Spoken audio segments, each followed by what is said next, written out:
Je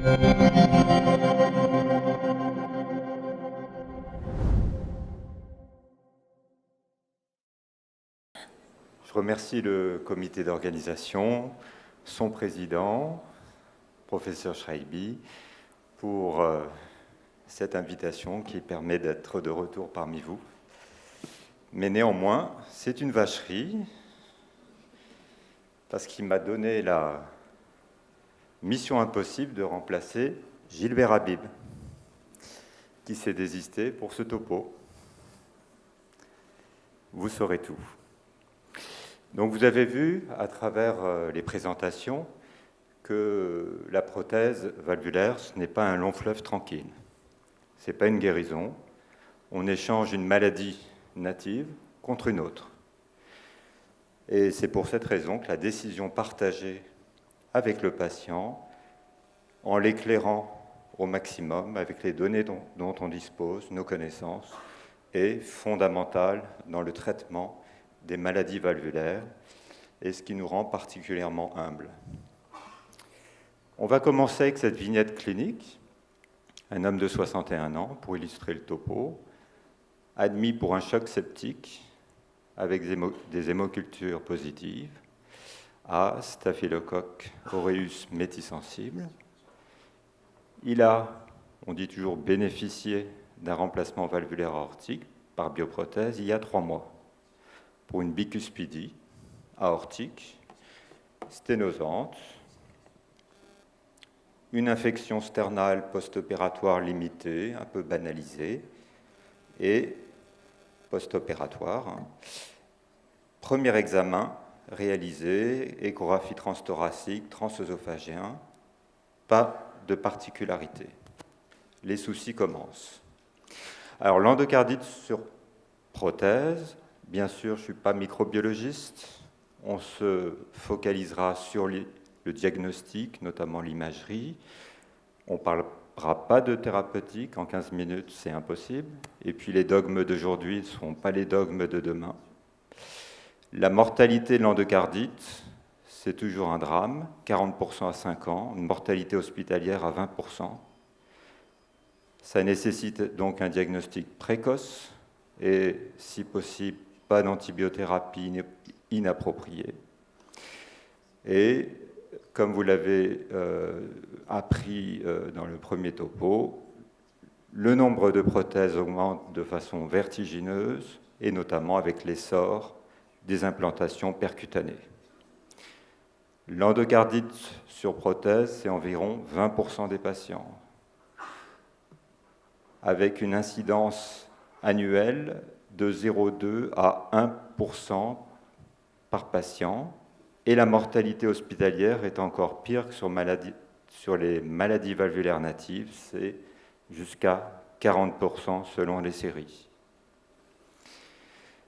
Cette diapositive, vous l'étudierez tranquillement, on va se focaliser sur l'imagerie, et vous voyez que les critères de Duc se limitent à l'échocardiographie, et on va voir que l'imagerie multimodale peut apporter une aide au diagnostic qui n'est pas toujours simple et qui nécessite d'être entouré par une équipe pluridisciplinaire, parce qu'en fait, c'est une maladie systémique.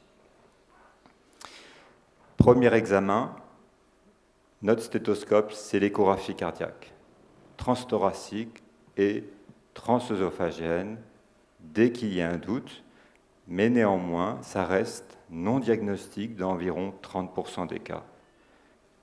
La conséquence, c'est qu'il faut répéter les examens en cas de suspicion. Ne lâchez pas votre patient dans la nature, même si le premier examen est rassurant. Donc vous pourrez découvrir des végétations pouvant être obstructives, d'où la nécessité du Doppler, avec le brillant topo d'Éric, les abcès paraprothétiques, que vous pourrez visualiser, une fistule, une désinsertion partielle de prothèse, un faux anévrisme et une nouvelle insuffisance valvulaire. Ne négligez pas un examen simple, peu coûteux, qui est le cinévalve, qui vous démontrera un blocage d'ailette ou un mouvement de bascule dans les cas extrêmes. Donc, bonne nouvelle, l'imagerie échographique est diagnostique dans 70% des cas. Et vous voyez sur cette diapositive des végétations obstructives sur une bioprothèse tricuspide chez un toxicomane. Ces images m'ont été fournies par Marie-Christine Malhergue. Elles sont particulièrement parlantes, dramatiques, avec une endocardite sur bioprothèse avec un abcès du trigone fistulisé dans l'oreillette gauche, comme vous voyez en Doppler couleur. Et bien sûr, l'intervention n'est pas toujours possible, la réintervention n'est pas toujours possible. Une endocardite sur un Bentall biologique, et là vous avez d'emblée le diagnostic par échographie. Attention, il faut toujours évoquer les diagnostics différentiels des végétations. Ça peut être du thrombus, non infectieux, des strentes, des sutures proéminentes endothélialisées, un panus. Donc il faut être toujours systématique. Les diagnostics différentiels des abcès qu'on sous-estime régulièrement par échographie même œsophagien, c'est l'œdème post-opératoire, l'hématome, le remodelage de l'anneau et les calcifications. Autre examen qui se développe, mais qui n'est pas toujours disponible dans toutes nos contrées du monde, c'est la TEP au 18 fluorodéoxyglucose, le FDG, qui permet d'améliorer les critères de Duke, leur sensibilité, sans sacrifier la spécificité. Autre avantage, c'est que ça permettra de découvrir des manifestations extracardiaques, bien sûr en excluant le cerveau qui adore le glucose, et qui permettra d'évaluer également la racine aortique. Ça nécessite quelques précautions alimentaires, mais attention, gros écueil, c'est les 3 mois post-opératoires durant lesquels l'examen n'est pas du tout recommandé, car il y a toujours une fixation, une inflammation non infectieuse. Et parfois, ces 3 mois peuvent se prolonger sans qu'on sache pourquoi. Pendant plusieurs années, ça a été rapporté notamment dans une publication. Il y a des causes de faux positifs, l'athérosclérose, des tumeurs, les vascularites, les myocardites. Des faux négatifs, c'est les petites végétations isolées, l'administration récente d'antibiotiques, les métastases cérébrales, les états hyperglycémiques. La scintigraphie au leucocyte, j'avoue, je n'ai aucune expérience. La logistique est beaucoup plus compliquée. Il y a une grande spécificité et une très bonne sensibilité. Ça permet également un bilan des manifestations extracardiaques.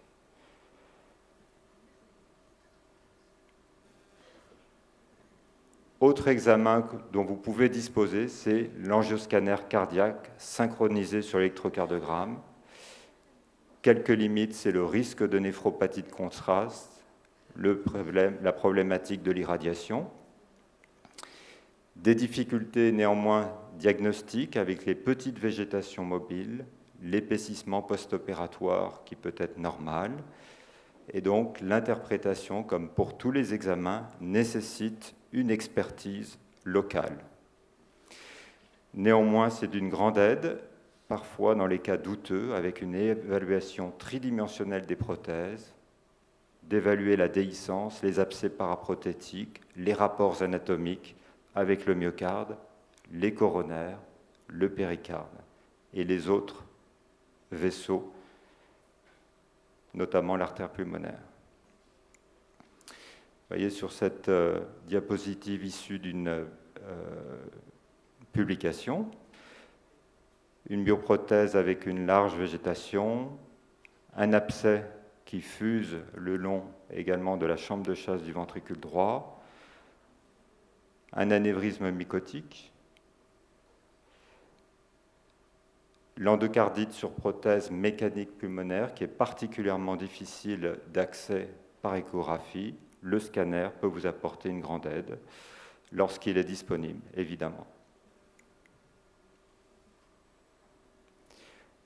Autre cas clinique intéressant que j'ai trouvé dans la littérature, des cas extrêmes, mais qui peuvent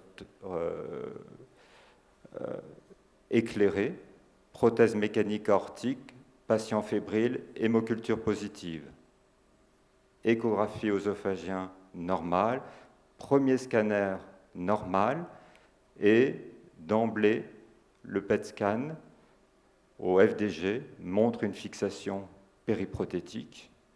La fièvre persiste, le patient est opéré, le chirurgien ne voit rien, il referme.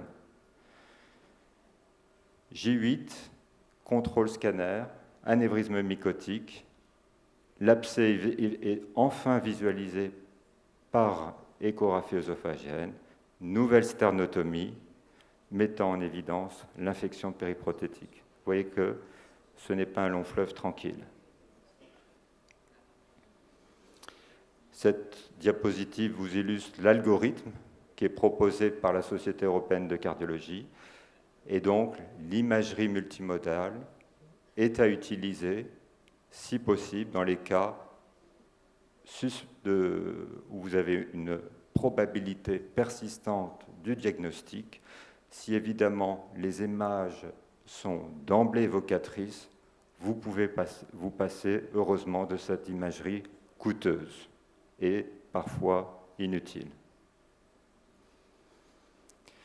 Et voyez notre patient du début, avec un premier échographie œsophagien qui était normal.